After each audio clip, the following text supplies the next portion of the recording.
लियो इस वेले असी मौजूद हाँ गुरुद्वारा जन्म अस्थान के अंदर और तुहानू लैके चलते हैं लंगर हाल वाल। लंगर हाल वाल एक तो लंगर हाल के अंदर लंगर है, उस तो इलावा कुछ संगत अपने तौर पर भी लंगर लादियां।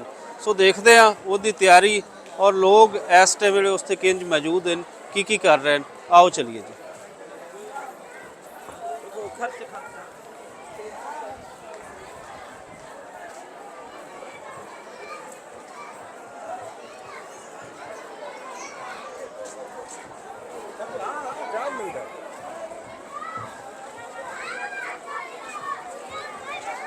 हर साल की तरह काफ़ी वड्डी गिनती है लोगों की जिहड़े इत्थे अपने हो।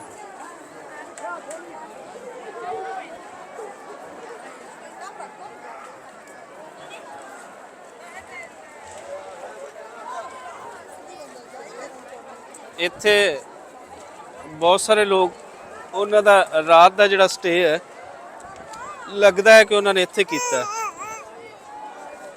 सारे लोग सिंध तो आए हुए लगते हैं।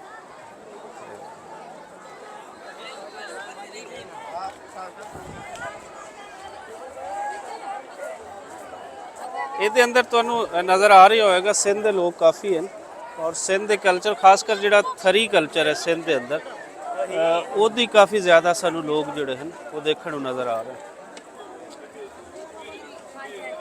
पूरा रश है, चार चफेरे लंगर वंडे जा रहे हैं, तरह तरह के लंगर हैं। इधर साग पराठे ते नाल मक्खन तरदा तरदा वो भी इस नज़र आ रही है। जिथे जिथे तुसी देखोगे हर साइड ते लंगर ही लंगर तो नज़र आ रही है। यह है मेन एरिया जिथे सारिया संगत अपने तौर पर लंगर लादियां आंदे हैं। आओ इत्थे किस तरीके दे नाल सफाई किस तरीके की हो रही है वो भी देखते हैं।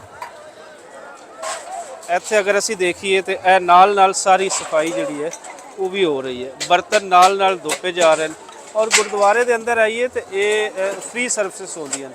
लोग जिहड़े हैं अपनी खुशकिस्मती समझते हैं कि वो किते ना किते इत्थे आके सर्व कर रहे हैं। इत्थे आके सर्व करना जिहड़ा है उसनूं खुशबख्ती समझा जाता है।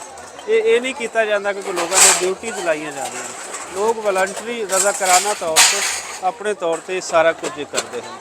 तो थोड़ा जिहा अगे देखते हैं उन्हें अगर देखिए तो किंज पहले पाइप के नाल वो देखो तुसी जिहड़े बर्तन आ रहे हैं उन्होंने पहले उत्ते पानी मारिया जा रही है, फिर अगे उस तो अगे आ जाता है, उत्थे उन्होंने सर्फ मारिया जा रही है, फिर दूजा सर्फ मारा जा रही है, फिर तीजी जिहड़ी है वो सफाई हो रही है पानी के अंदर, फिर चौथी बारी उस तो पानी ते कढ़िया जा रही है।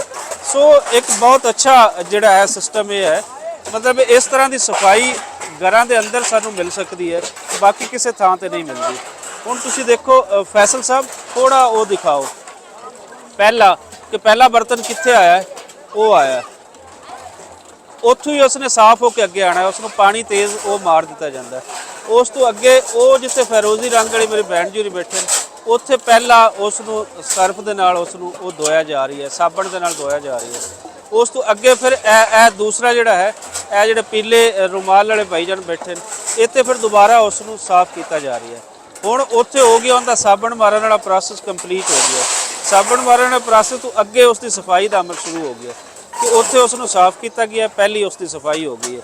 लेकिन अगर किते कोई साबण का कतरा कोई चीज़ इहदे विच रह जाती है तो फिर वो अगले पानी के टब के विच आंदा है, उस अगले पानी के टब के अंदरों फिर यह सफाई हो, फिर यह बर्तन है और यह बर्तन जे कि किन्नी इहदे अंदर तुसीं सफाई देख सकते हो।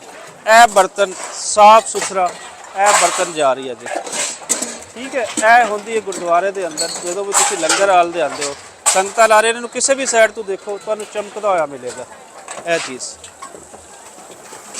होर असीं देखिए तो जिहड़े भी बर्तन तुसीं देखोगे यह बच्चे नाल सफाई कर रहे हैं, सारे इत्थे लगे हुए हैं। सो एक बड़ा खूबसूरत मंजर। आओ थोड़ा अगे चलिए।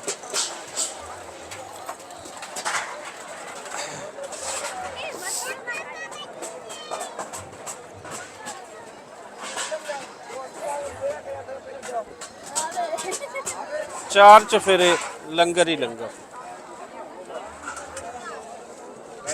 इत्थे चाह भी लभ रही है जी सब नूं।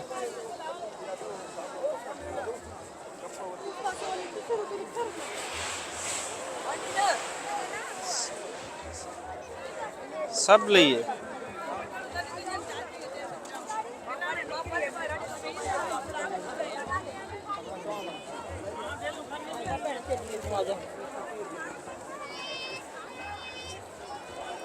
ਜਿਸ ਸਾਈਡ ਤੇ ਵੀ ਅਸੀਂ ਦੇਖਦੇ ਹਾਂ ਲੋਕ ਖਾ ਰਹੇ ਹਨ, ਵੰਡ ਰਹੇ ਹਨ ਲੰਗਰ, ਔਰ ਇੱਕ ਲੰਬੀਆਂ ਲਾਈਨਸ ਲੱਗੀਆਂ ਹੋਈਆਂ ਨੇ। ਅਗਰ ਅਸੀਂ ਇੱਥੇ ਦੇਖੀਏ ਤੇ ਇੱਥੇ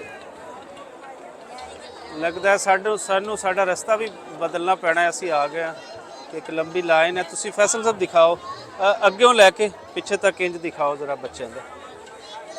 ਖੂਬਸੂਰਤ ਮੰਜ਼ਰ ਹੈ, ਇੰਜ ਦਿਖਾਓ ਸਭ ਬੱਚਿਆਂ ਦਾ। ਆਓ ਜੀ, ਚूँकि मैं आ गया सी इधर तो लाइन लगी हुई, तो पीछे चलते हैं।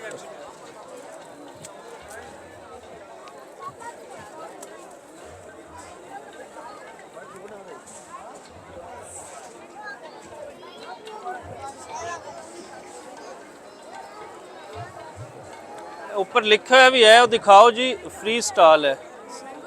सो लंगर मीन्स ही फ्री है ना, वो दे अंदर कोई चार्जेस वो नहीं है।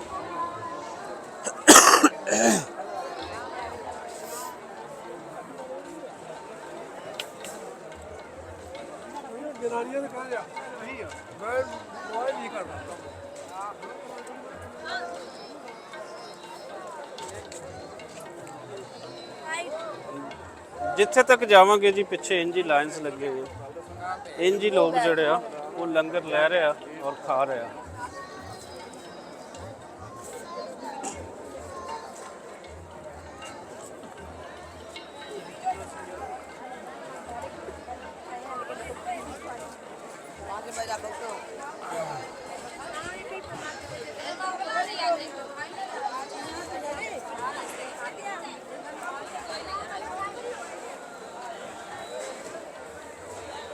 लो जी, ऐसी लंगर बाज़ार पूरा जो असी तुहानूं दिखाया, और जो हो रहा है तुहानूं वो भी दिखाते रहांगे।